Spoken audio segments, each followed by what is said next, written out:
So yeah, so as we get started, I mean, I sent out a topic email.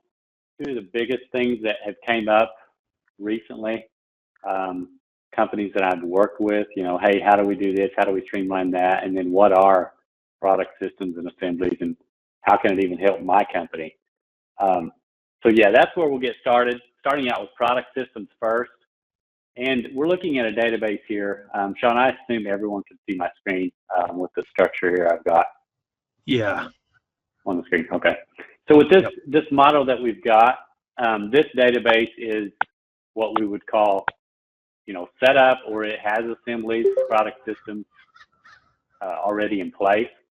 So an example of what product systems can do, when we take a look at this structure here, again, I have a few samples set up, and it will change the workflow, as in now, instead of, if you want to change the product on the roof or the product on the walls or even the wainscot, you no longer go into your details, change the roof sheeting, and then anybody that's familiar with SmartBuild at all knows that when you change a product, you also have to go change all the trims that associate with it.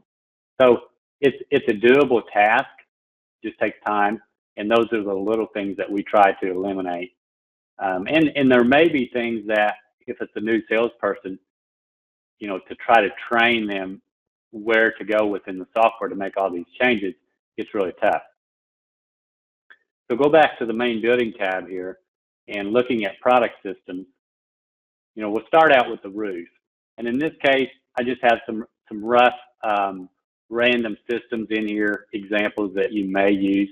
And starting out with an asphalt shingle roof, that's a pretty common example. A lot of our metal customers, I realize, do not use asphalt shingle roofs, so may not apply to your company, but it's just an example in this case. So when I select this asphalt shingle roof as my product system, SmartBuild does one of several things. To start out with, it's adding a product to the roof. The next thing it also does is, when we go into our colors, now we're seeing a list of, in this case, Owens Corning colors. So, it's going to filter down several different drop downs within your settings, including the colors. So as I selected asphalt shingle roof, it changed my color drop down choices, but it also, if we go into roof trims, it automatically changed several trims within my settings. So when we look at roof trim, the ridge cap, we have a shingle ridge. A lot of these others don't get trimmed in an asphalt situation. So yes, now we're getting a roof edge aluminum for the roof edge around the eave and the gable. So just an example, looking at asphalt roofs. Another example would be vinyl siding, and this is a big deal. A lot of people ask me, well, how can I quote vinyl siding in the model? Well, previously, our short answer was just create a starting model that says, you've got all the vinyl trims and the vinyl product assigned to the model. And the reason we would direct you to use the starting model was because of the simple fact that, again, back to our first point with the roof, when you change the wall product to a vinyl product, you now have to go change the trim. And when it relates to walls, it gets a lot more complicated than roofs, because there's a lot more trims. We have these set of wall trims that may be affected, but we also have all the door and window trims because they're in a wall. So we would have to go look at our wall door trim, change that to vinyl product, window trim, and so on. You guys get the point. So again, this streamlines all that. Looking wainscot, one more example. So if you want to do like a stone, maybe you sell a stone product for your wainscot, again, as soon as we select that system, it automatically changes our available colors, because I don't offer a white stone product or a black stone. Now, when I go to my colors, in my color drop down, I'm going to see my stone colors that I've set up. So I go to wainscot, and I've got my stone colors that I set up. So again, same principle, just across the board. It filters out the colors available. It filters out the trims being used. So there are still some gray areas, and we'll get to that at the end of the session, and when we open up the questions and talk about additional enhancements to this feature that we're going to be adding to clean it up some more, because it's still not perfect, but it really makes it easier to do this if you get these set up. So the next part is, well, where do we start? And I'll skip back out of, again, this is the model that's set up. So we'll go back to, this is our generic database. So anybody that signs up for a free trial of SmartBuild today, this is the database they see. So we're using this as a, this is a live database that's in existence and has users. And just being trial users, it'll be a transition period until I get this done. So I chose this time, this training session, to update this database. So when we look at systems, there are two places in SmartBuild settings that you get to systems. The main place to access them is in the setup wizard. So if you're familiar with SmartBuild, you have your own setup, your settings tab, you have admin controls, you're going to know where the systems are. So when we look at systems in here, in this database, there are none. So when you sit down and think, well, what types of systems do we want to sell? And as you start building these systems, you'll probably realize that you may add more as you go, depending on the different combinations or material combinations that you want. So just to keep it basic, I'll start out with creating a new one. And I have a preset here. Let me open up a file here. I've got a preset that I can look at so that we can kind of streamline this and speed it up during the video. So I have a basic set here stored. So the first product system that we want to set up, we'll just set up an ag panel. Pretty standard product, 36-inch ag panel. So my description, I would just call it ag panel. And the key, you can put whatever you want in here, basically as an abbreviation of ag panel. So we'll just do AGC. Yeah, that's good. So we have our ag panel. Then the next question is, where all will this system be used? So we can leave it on main. I mean, that's fine. Or you can remove the main, and we'll talk about that a little bit more toward the end of why you would want to remove it from your main product system. So looking at all of our product systems here, so where all does ag panel, or where can it be used? Obviously, almost anywhere. So I'll just add most of these, and we'll add it to the overhang too, except one that I accidentally added here. And if you add something that you want to remove, you can just select it and remove it and put it back over on the right side. So on floor systems, that's not something, and it's not listed here, so we're good. So we'll save this as an ag panel. When I click save, now it's on my list here. I can see what I've got done. So at this point, that's the basic process of creating a system. So we haven't assigned what goes into that system yet. We're just identifying what our system choices are. So it may be ag panel, it may be smart side panel, it may be an asphalt shingle system, it may be OSB, it may be vinyl. You have all these different systems. Another way to think of it is maybe you have two different metal product lines. We talk, there's companies that have Central States metal sales, going down the line. We have all these brands of metal or types of metal. Maybe it's Axle paint versus Sherwin-Williams paint, and any product that you're putting into your database. So if you want to divide it into a system like that, you can have a metal system that is a paint type of 1 and a metal system of paint type of 2. And by switching back to our model that we had earlier, you may be just switching between two different types of metal products, but it may sort out and you just switch all your trims automatically. So Sean, we're getting some feedback. I'm not sure if you can check on the mute. Someone may need to be muted. I'm not sure. Thank you. There you go. So moving on, we have the ag panel, and this is done. So at this point, I would just save this. And to speed up the process, I have a few more preloaded, and I'm just going to upload these. So it's a single file upload. I've saved it to my desktop so that I can just upload it and it'll be done. But basically, it will populate, and I have 11 more systems here that I've created. So examples. And again, some of these you may not need, or you may never choose to set up. These are just my examples. You're not set in, you know, you have to do it this way. So this will give you some ideas. And again, you could rewatch this video if you want to see kind of, because we'll be recording this video, so you'll have it, we'll have it on our website if anybody wants to rewatch it. So again, these are my systems, and we'll just start here. I click Save All, click through this menu, and it's saving this list. So the next part, we get into the systems that we created, what all goes into those systems, and how do we organize them.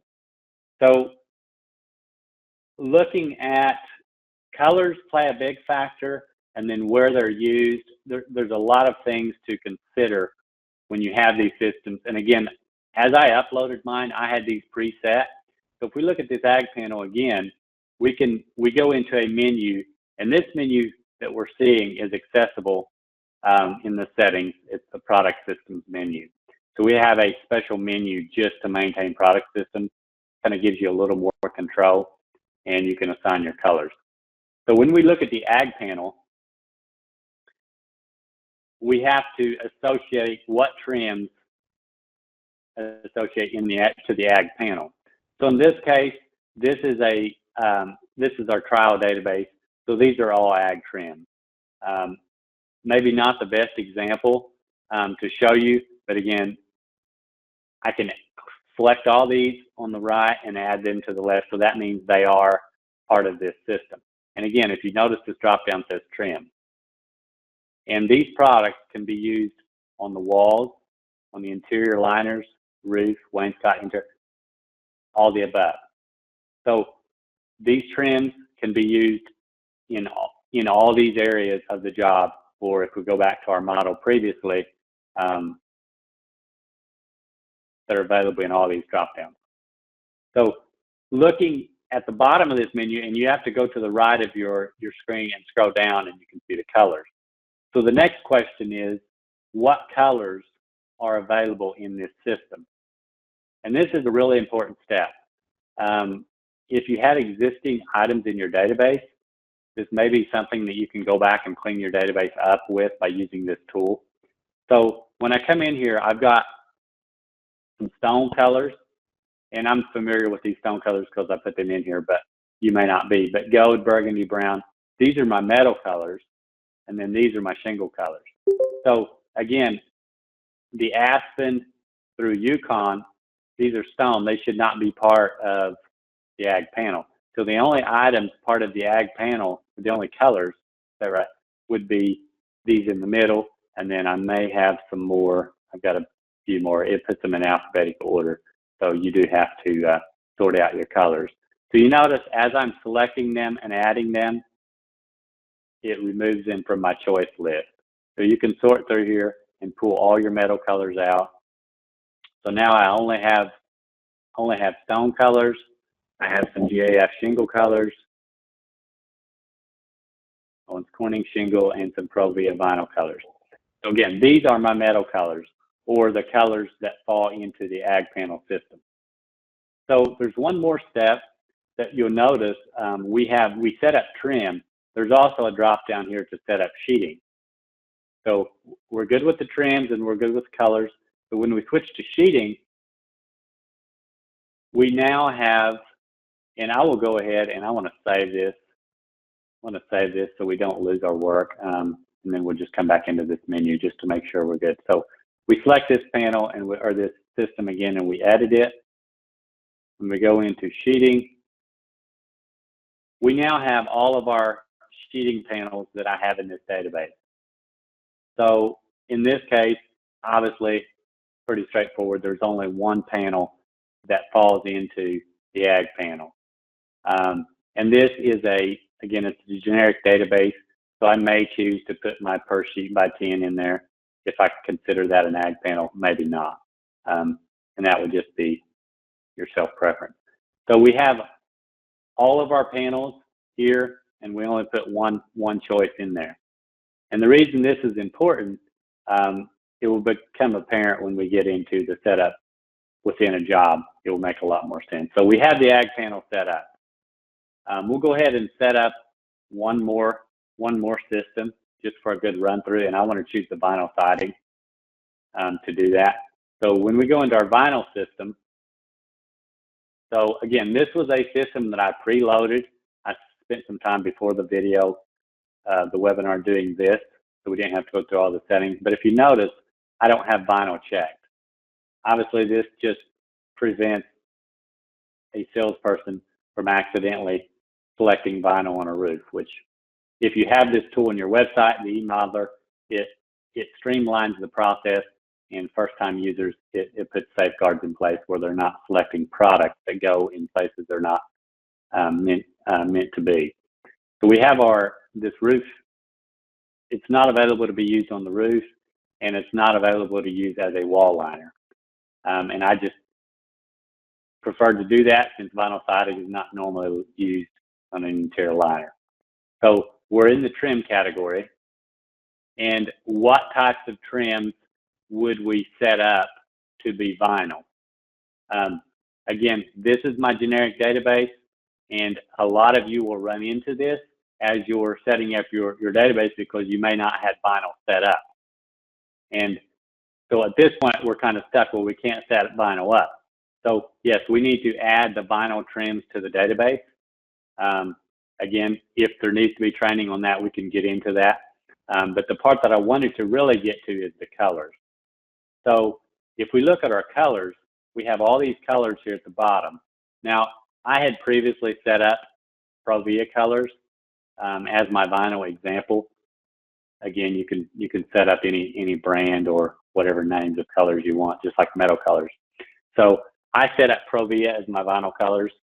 And I can't complete this setup without having the trims, but I will go ahead and set up the sheeting since I do have vinyl siding in my database. So again, this is the case where I'm going to save this just to repopulate this menu. We'll save it and we'll come back. So when we go to vinyl again, so when I select my sheeting, it repopulates the list. So we have vinyl siding, and I also have some vinyl soffit. Now, if you notice, when I created this name for this system, I didn't put vinyl siding, and you could choose to do that. My reasoning was, if you have vinyl siding, a lot of cases, you will do a vinyl soffit or aluminum soffit. So if you have vinyl and aluminum soffit in your system as panels, we can add them and our name still makes sense. So if we're choosing a vinyl overhang system, it wouldn't sound right, or it would not make sense to be calling it vinyl siding and it's an overhang system. So in this case, I have my vinyl siding and my soffit sheet product in this system, and I have these colors. Now, the reason that's important, I will save this and we'll jump right into that menu. We have to do a little bit of jumping back and forth just to stay on track to show how to streamline this. So we only talked about two systems here, the ag panel and the vinyl. So if we go into our setup wizard and we look at vinyl siding, for example, this is a basic step that you have to do during your setup, but I just want to cover it in case anybody does not realize that this can be a shortcut to set these up. So we have our vinyl siding here. I'm in the setup wizard. If you notice, the system is already set when I come in here, and the usages are set. So we have our colors. The neat thing about this is if I had these colors turned off, and this was a brand new product that I added, if you have the colors associated with the vinyl system, by toggling on your colors, it automatically only populates vinyl colors.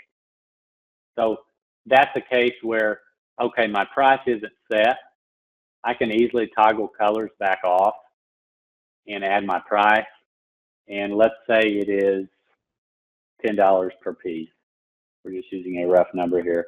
So if it's $10 per piece of siding and we have 12 pieces per box, now when I toggle my colors back on, it automatically pre-populates all those. So you can use this trick to populate prices or part lengths or colors just by toggling one off and making sure your system is lined up to the correct. If you have your colors set up previously, it really makes this process easy. So if we would have not had the system set up with colors and vinyl, we would have had to click in here or do a manual upload. It takes a lot more time than what I did here very easily. So I save that. And I should go ahead and add a few trims. I don't want to spend time doing trim setup, but in this case, we'll go ahead and set up a vinyl corner just so that we can walk through that. So I have a vinyl siding corner. I would just call it VC, and we'll call it a vinyl corner. We'll do a width of 3 inches. The height, and then so when we do the selling unit, it will remain each. I want to assign this to my vinyl system. When I do that, again, it's going to populate the correct colors. If I come in this field, search by corner, I can say, yes, I want to add it to an outside corner and maybe even a wainscot outside corner in case we're doing something splitting it. So I add it to these two usages. I toggle on my colors. Before that, I will set my price. So if we set this at $15 per corner, again, I'm just using generic prices here. So when we do colors, we toggle that on, it automatically populates our colors. We only offer it in 10-foot lengths, which is okay, and we hit save. So just like that, I added this vinyl corner. Again, you would want to go through and add all your other vinyl products, put them into the system and assign their usage. So the usages can be done in here. And the reason, again, that that's important, if you go back a step and we switch back to this model that we had on screen, you know, there are a lot of places that trims are used, vinyl trims. A lot of time it may just be a 5/8 J mode, vinyl J mode, or again, all the vinyl trims that you would possibly use, you would want to repeat that step. So as we continue on through our topic list here, so we've talked about colors, how they tie into, and how to organize your different systems. And again, you can use my examples kind of as starting path, but most of you will have your own, your company's own system specific to your company. So that's going to vary a lot. So as we move on, talking about assemblies next. So I'll jump back to my model that I had set up as an example. So when we talk about assemblies, you know, without product systems, assemblies would not be near as powerful, or again, it wouldn't streamline near as well as what we can with them. So when we look at in the details tab, we have the wall sheeting. Now in this case, I have my wall material set to a vinyl siding 4-inch Dutch lap. And if anybody notices that this assembly item, it has a little plus sign in my wall material. And that's basically our standard way of saying there's more to it than just the name. There may be other products tied to that. If I switch it to something standard, in this case, I'll just switch this product system back to an ag panel so we can look at other examples. But when I switch this back to an ag panel, what you'll notice is I have several different options of the ag panel. And this kind of can be tied back into your system. We don't want to make it sound too complicated, so we'll just look at the assembly itself to begin with. So when we look at my assemblies that I set up, I have a wall material and it says an ag rib 40-year 29 gauge. So when you're setting these assemblies up, there are a lot of factors to think about. And some of them may be if you have builders, some of them may be if you have old existing jobs that you're worried about. What if you reopen the job and you now have this assembly set up? So we're going to look at all this, but we're just going to start with this assembly in particular. So we have this assembly. It's basically just saying it's an ag panel. The only thing this is different from our standard ag panel would be the screws are already included into this product. So we have the ag panel and the screws. Now what that does is if you're thinking ahead here, you know, the packages can disappear. So if you have a screw package that is turned on for your screws, or maybe some of you have base macros set up where they're automatically figuring your screws. Maybe you have a roof and wall wizard set up. You know, there's several different ways you can get your screw count.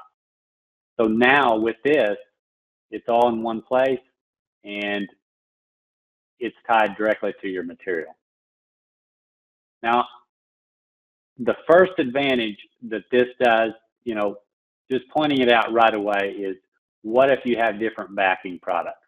And this was something that would come up as we did takeoffs with jobs, something that came up quite often.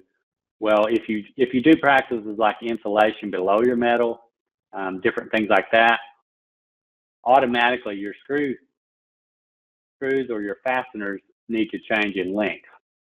Well, with the package, it's up to a salesperson to remember, oh yes, I changed and I added an insulation package on my wall. Now I need to go change my screw length.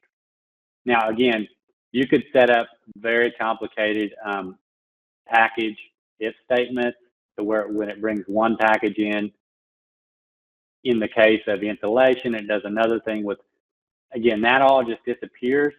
You set up a simple assembly, and now it brings in all the products that you want. The salesperson, when he's doing a design, the thing that makes it very simple and basic is you go to the wall material, you simply state what do you want on those walls. If it's an ag panel with vapor barrier, you're going to get the ag panel, the screws, the vapor barrier, anything that you fasten that vapor barrier with. You can almost think of this as layers. So we're not doing multiple layers, as in we're not calling out each layer in the drawing and not showing an exploded view of each wall when we do cross sections, but we do call out these names. So if you think about your names of your assemblies when you're creating them, you can have some detailed cross sections that list out exactly what you're putting on that wall. So if we look at a sheeting assembly and how they're set up, I'll open up my setup wizard and we'll go through setting up one, just a very basic sheeting assembly, and then talk about what that affects in jobs. So in this case, I've got a new area here to go into in my setup wizard called sheeting assemblies, and I can start here by clicking the plus sign. So the first question we get is, where do we want to start? What's the primary material? In this case, it will be my ag panel 29 gauge. So the first question is, what do we want this to be called? Is this ag panel 29 gauge, is that a good description? You may choose to say, well, we want to name this with standard fastener because we want to have an upgraded fastener version.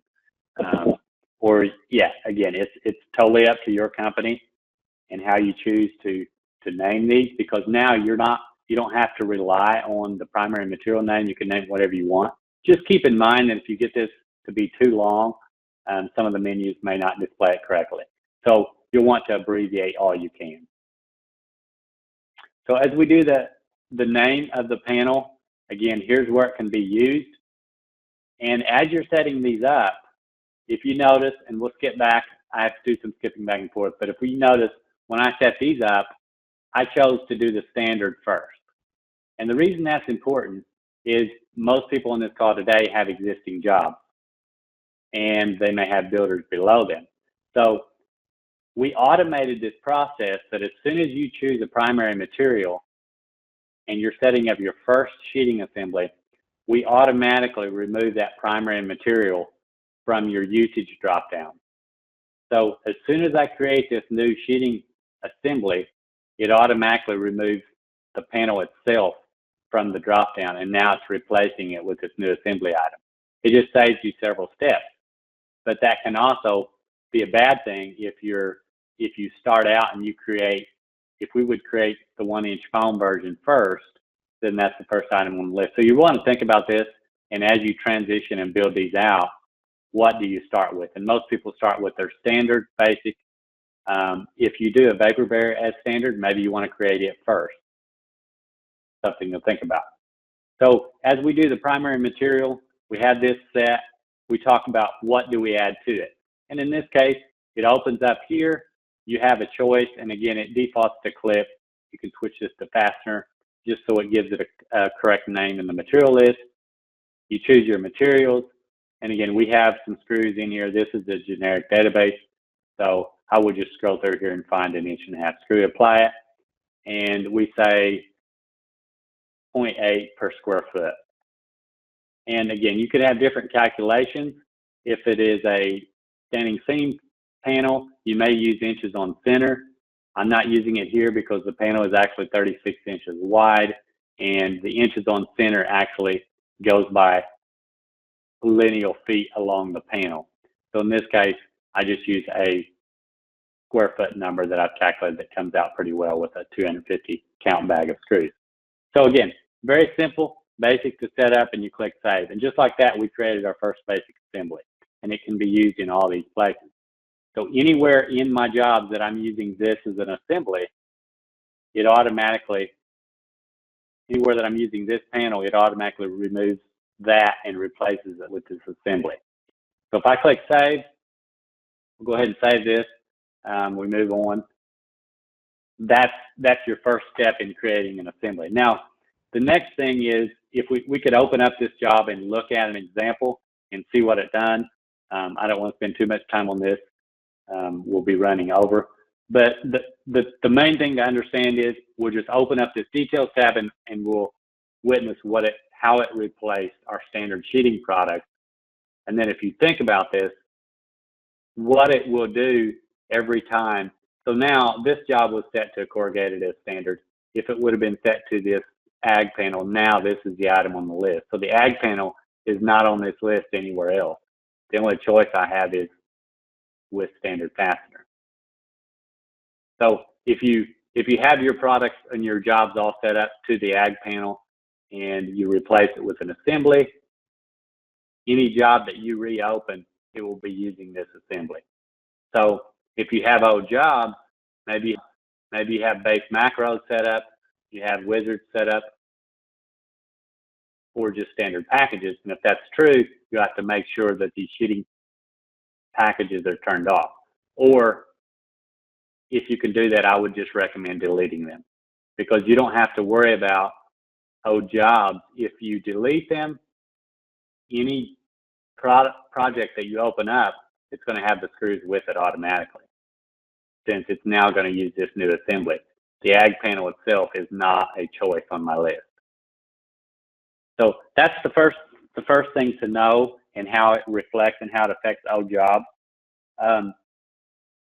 The other part is, when you think about assemblies in general, when you start going down your list of packages, in a lot of cases you can get rid of several of them that you have, and if you don't have packages set up, this is a really good chance to now add them. You can use this video as a training to how to set them up, and you don't have to learn how to do formulas in packages and write all that out. So again, if you set up your assemblies, several of the packages, anything related to sheeting products, can kind of disappear in a sense if you no longer need them. So the next thing about assemblies and how they really can do a lot more than packages in attached buildings, additional wings, things like that.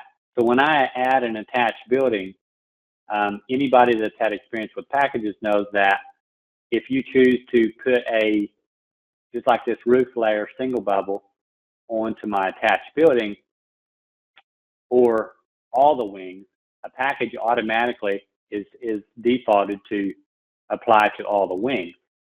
So if you set up an assembly that says it is only, so if it's a metal assembly, an ag panel with single bubble as an extra item to it, you can now go to advanced edit, choose this roof panel, and say, well, yeah, for this roof 3 and roof 4, we don't need the product with single bubble. We just need the standard sheeting.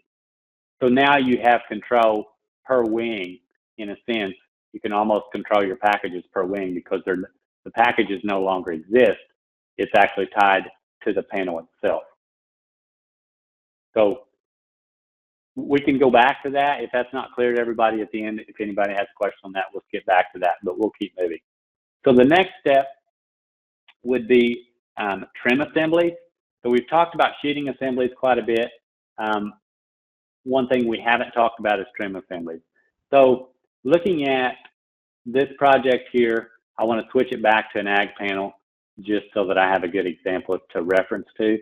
So when we switch this to an ag panel, another one of the most common packages that we see get set up in SmartBuild is the ridge closure. Maybe you say, well, we have one way of doing it in our company, and that's a vented closure, or we always do a solid closure.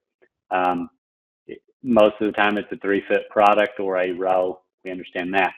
But when we look at, okay, now your salesperson is just selecting the system that goes on the roof, it will automatically default to your ridge cap that you have set up. Okay, as I switch to an asphalt shingle, if I have my assemblies and trim assemblies set up, I don't have to know to go turn off my ridge closure package or my base macro that I had set up that wouldn't work. I can automatically just switch the product system. And in this case, I switched it back to an ag panel. When I go to my roof trims and look at my ridge cap, in this example, I have a vented closure and a non-vented set up already. And we'll talk about how to set those up. I'll set one of these up just as an example.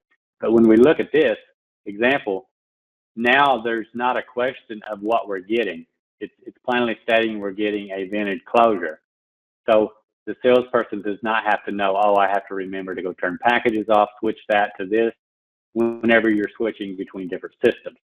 Another case where that's really important is, you know, if I would switch a product system, maybe I sell standing seam panel. If I switch to standing seam, now I would have to know as a salesperson, oh, I need to go change my ridge cap to standing seam, and you may have to do a different closure system in standing seam. It automatically is going to recognize that, filter out all your choices in your roof trims, and when I go to my roof trim, I would have it set up to where I have my snap lock ridge and a closure assigned. Again, this one has not been set up, so it's just the standard product. It doesn't have a plus sign beside it. It's not an assembly. But the other thing to keep in mind is I only have snap lock ridge cap choices. I don't have asphalt shingle and all the other stuff in here. There will be some cases that I would even encourage you to think about when you're doing your setup to, can you even hide all these wall sheeting settings? And it may make sense. So you may not give your salespeople or whether they're website customers the option to even change the roof material. You could hide these entire sections. The only thing they really need to do is change the system. So when they change the system, everything else just follows. If you're doing things like a vented and an unvented ridge cap, you have to think about that and obviously leave it visible or you won't be able to select it. But just something to think about during your setup. So moving on, I'm trying to go pretty fast here so we have some time for questions. I have a couple more things on the list here to talk about. You know, we've looked at systems, what they do, how assemblies tie to them. One thing to think about is, well, if my drop downs are getting too long, because I know some companies, when we talk about packages and eliminating them, if you have a vapor barrier product, maybe you have a solid decking like OSB that you want to put on the walls versus the roof. Obviously, if you take all these options and you take the number of options you have in your backing or the decking products plus the number of options you do in vapor barriers and multiply it by, you know, the number of panels within that system, you know, it can get to be very long.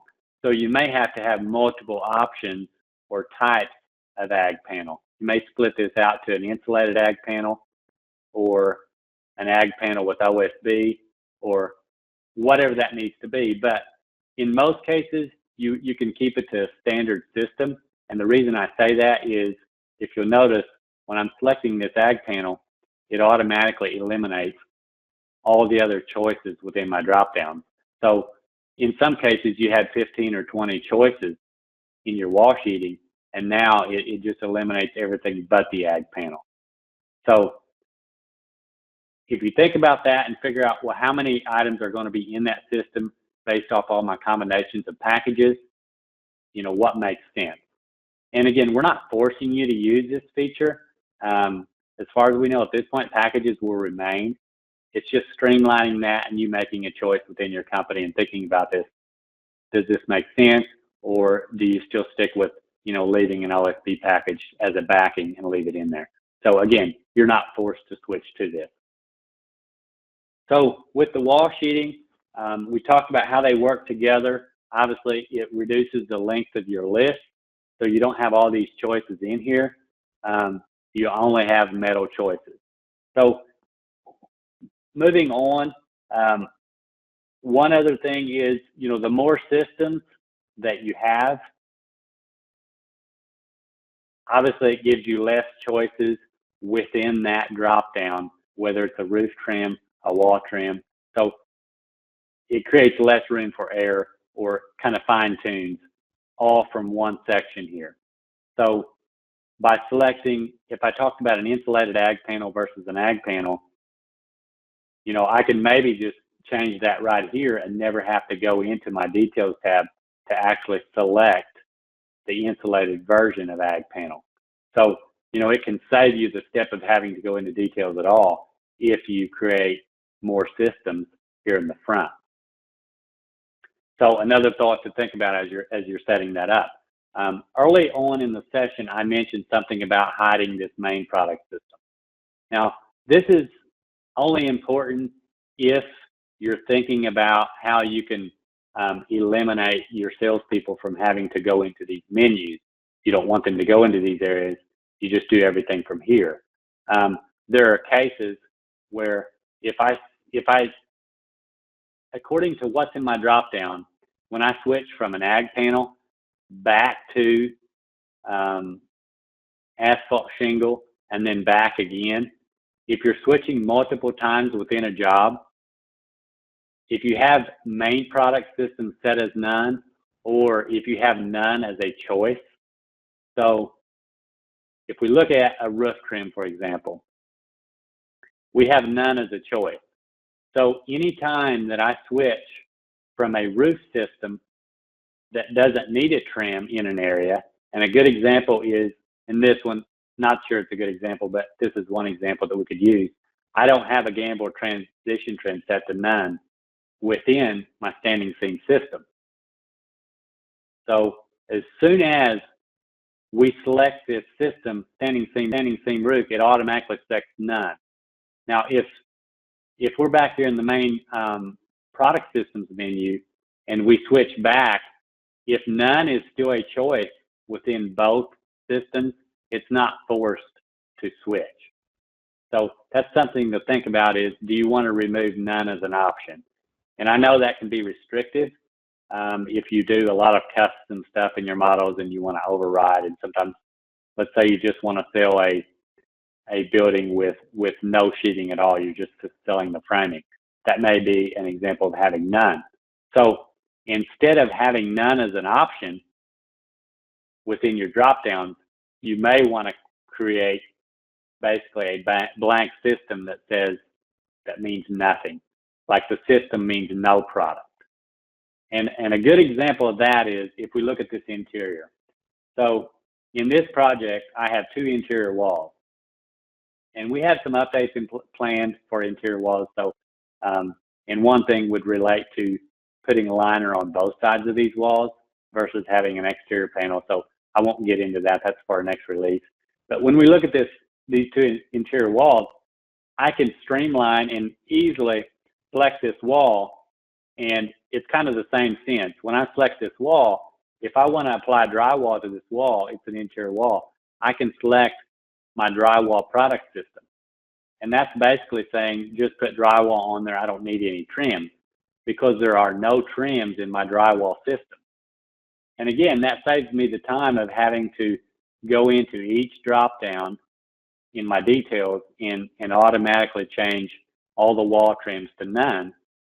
It just automatically picks drywall, and there are no choices within the drywall system.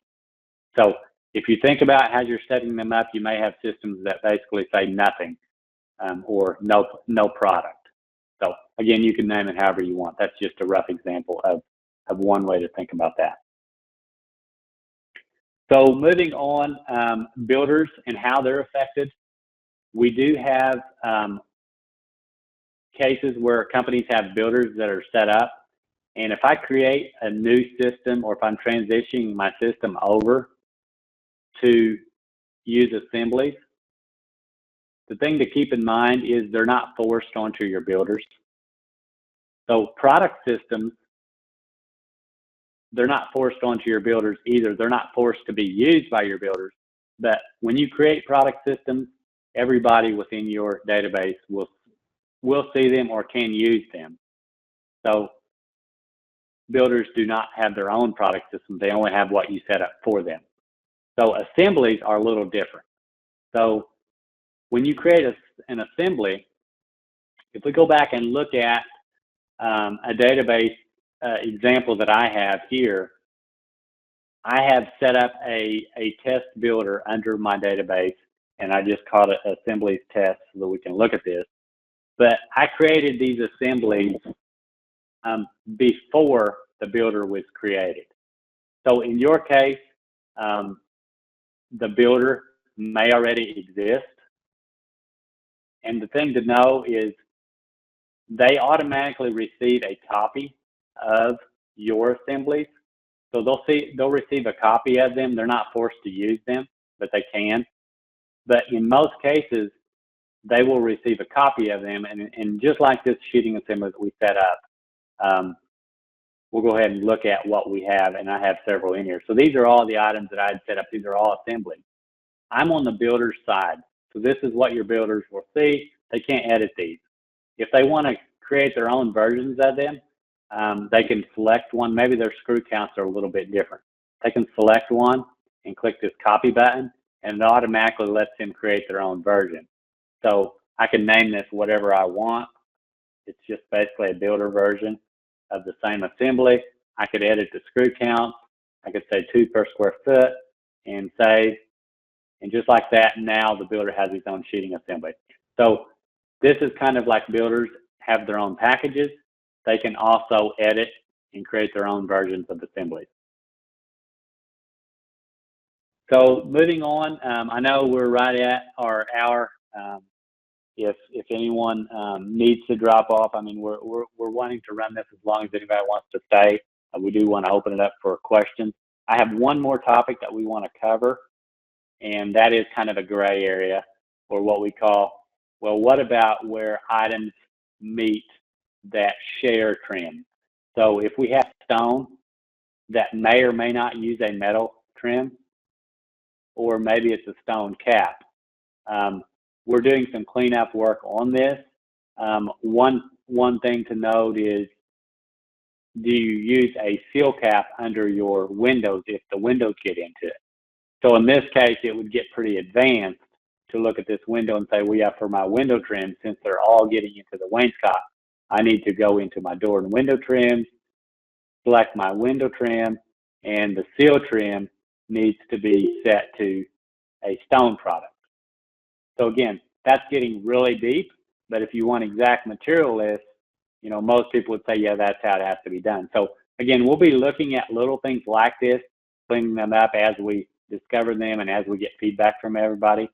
But basically, if it's a metal assembly sharing with a stone assembly, you maybe have both sets of trims in the drop down.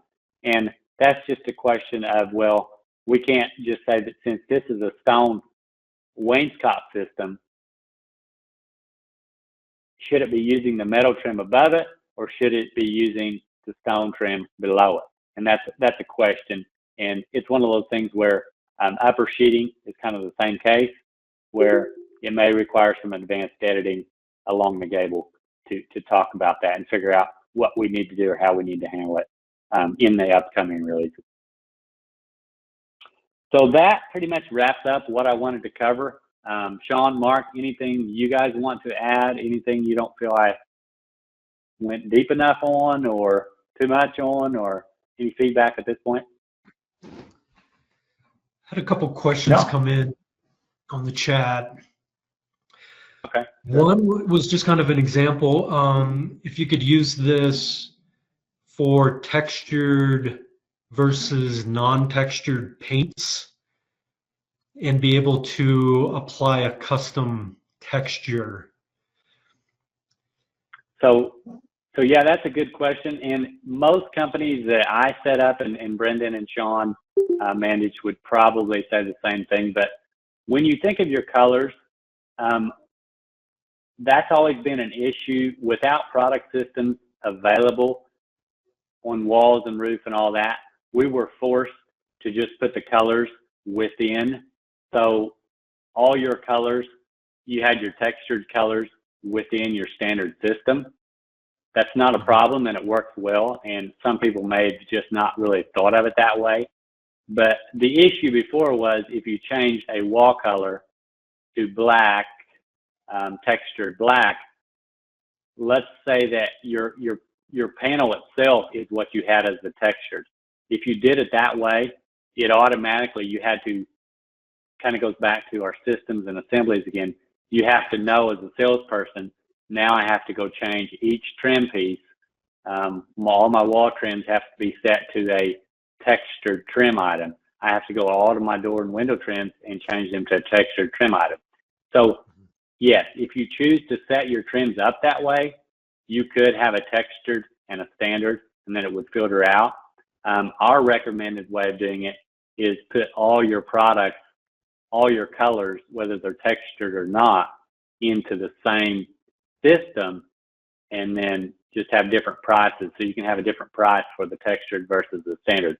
Again, that's user preference, so it's whatever they choose. But I hope that explains that a little bit. And you can have textures on colors. So visually, yeah, I think, yeah, we may, Sean, I think we should probably have another training session on applying textures and all this, because a lot of people have questions about that. You know, how do we do the stone? How do we do the shingles? How do we create all that? So I think that would be a good follow-up session to talk about. Yeah, I agree. So the answer is yes, you can do all that. You can use the systems and the colors for non-textured versus textured. Let's see, we did have kind of a clarification. Somebody asked, if we have product systems set to none, will Assemblies still apply? And yeah, that would be.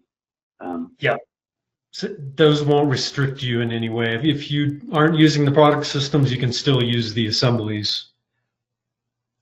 Yes, the assemblies are basically just allowing you to eliminate packages and streamline. It's all in one place. So when you change the wall product, you don't have to remember to go change the fastener or the products that associate with that wall product. It can all just be in one place. Yep.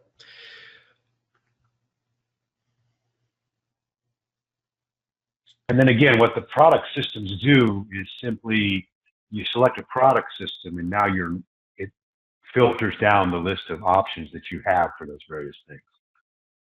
So when you pick a product system for you think a roof product system of ag panel, that means your roof sheathing is limited to just the sheathing that's part of the ag panel system. And your roof trim is also limited to just the trim, either the trim parts or the trim assemblies. So they do work together, but they are completely separate concepts. Right. And the colors, just to be clear, will be filtered with the systems. Yes, colors do. Yeah.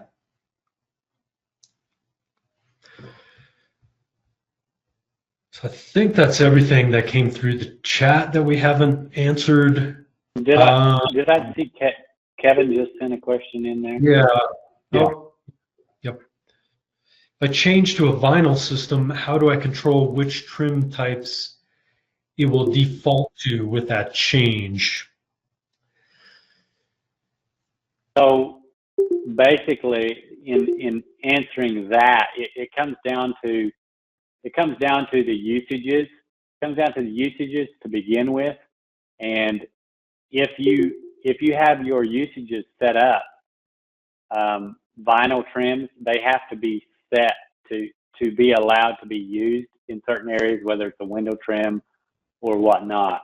So you first have to set the usage up to allow that trim to be used there, just the same as you do now. The only thing that the system does would be it filters out and automatically changes it to follow the system that we're talking about. So instead of allowing metal trims to be in the list, now the only choice is vinyl. So the only thing, like Mark said, the only thing that the system does is create the filter and selects the next item that it finds on the list, and just streamlines that instantly. So to control which trim types, it's just part of the setup of that system. Yeah, so as in the first part of the webinar, when I started assigning trims to that, if we look at some of these vinyl trims here that I have on my screen, if I just pick, so a vinyl inside corner, when I look, it has a usage of inside corner. So if I don't have my system set to anything, I would see a vinyl within my drop down, and I would have all the metal, anything that I use on the inside corner would be in that list. As soon as I filter down to vinyl, this is the only choice that's going to be there, and it'll automatically use it.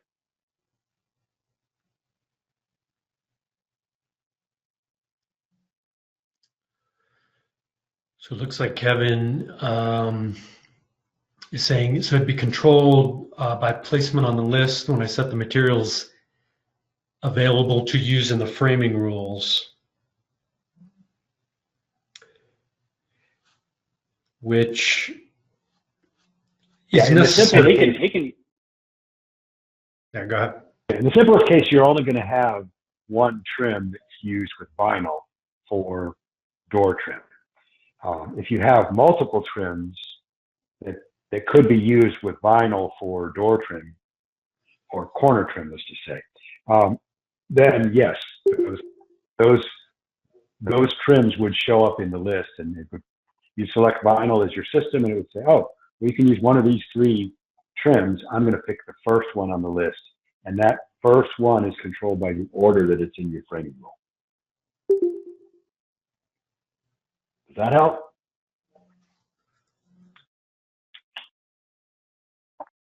So yes, Kevin said thank you. Sounds like it makes sense, yeah.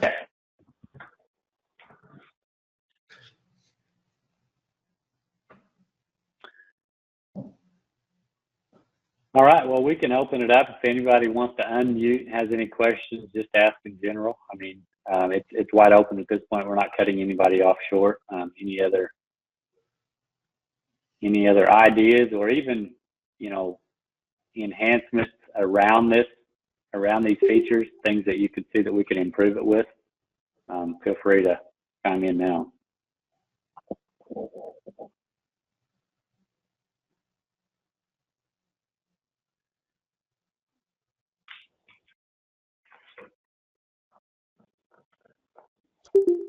I just want to say that I'm looking forward to doing the texturing, because I've tried to do my own custom texturing, like for textured paints on ag panels, and it seems like it inverts the original to add in my like speckled extra.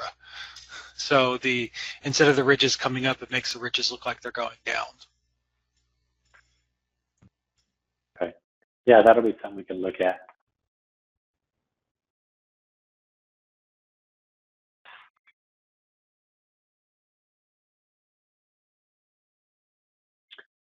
All right, anybody else?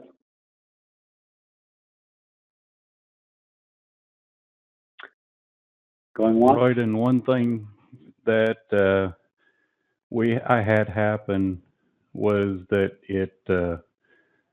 anybody that had framing rules on couldn't see the assemblies until they set them up. So you're talking on builders? Yes. Yes, and the assemblies, that comes down to the builder question, where if the builders already exist, when you create those assemblies, it doesn't do that automatic process of removing the original from their list and replacing it. So they're not going to see these. They'll be there to use, but they have to go to framing rules and manually add them as usage choices. So that's my understanding of it. Somebody can correct me if I'm wrong, but if the builder already exists, so, you would. Yeah. It's more than that. If the builder already exists and can edit their own framing rule, then we're assuming the builder's going to handle that. And so as the what we call the supplier, the parent, when you make changes to your framing rules, they don't get applied to any builders who can edit their own framing rules. Because we had some builders who were whining that, hey, every time they go and change the framing rule, it messes up all my framing rules. So yeah, that's so yeah, it's not forced if they already exist. It's not forced on them, but they should be listed there as a choice. Yeah. However, if you have builders who can't edit their framing rules, you've turned off can't edit framing rules for those builders because you manage the framing rules for them. Then when you make changes in the setup wizard to add those assemblies, they're automatically going to show up for those builders already.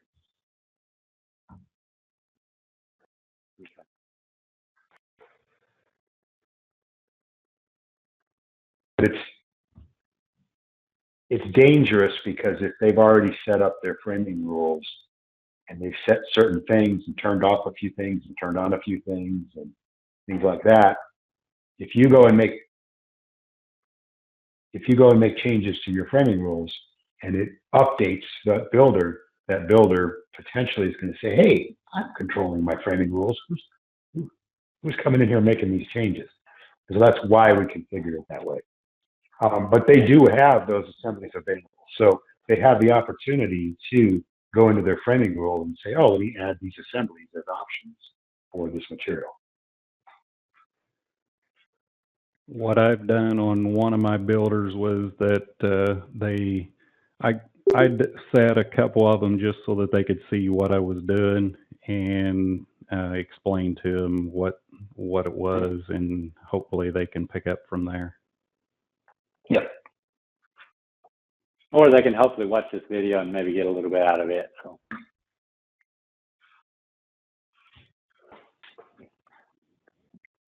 All right, anybody else?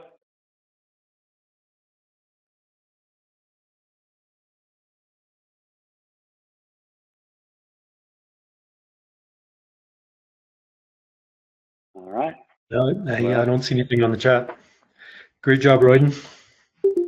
All right. Well, thanks everybody for joining, and yeah, let us know if you have any requests of new training sessions that you'd like to see us do. So, thanks everyone.